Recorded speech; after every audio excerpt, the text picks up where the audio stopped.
Let's now do a share valuation. This is going to be using something called the multiples method. And so let's take an example. A company A has a net profit of £1 million.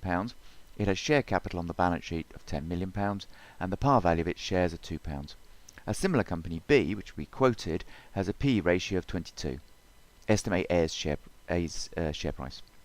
So this is the multiples method, and the way that the multiples method works is that you take one company that has a known share price, in other words it's on a market, and you take one of its market ratios. You assume that for your own company the ratio is the same.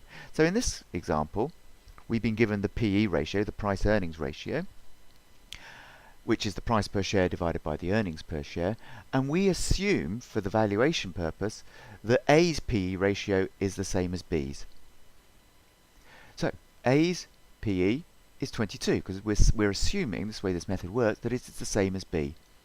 So the price of A's shares divided by A's earnings per share will equal 22, and we're trying to find the price. So therefore we need to find the earnings per share.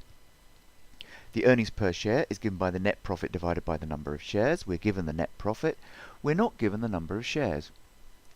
The number of shares comes from the balance sheet. We recall from our accounting studies that the share capital figure that goes on the balance sheet equals the number of shares multiplied by their par or nominal value. So rearranging that, the number of shares is the share capital divided by the par value. We have all that. It's 10 million divided by 2, which is 5 million.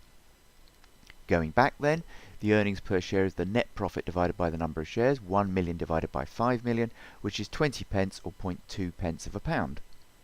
So finally, going back to our P/E, we have 22 equals the price divided by the earnings per share. Rearrange that, then the price per share is 22 pence multiplied by 0.2, which is £4.40.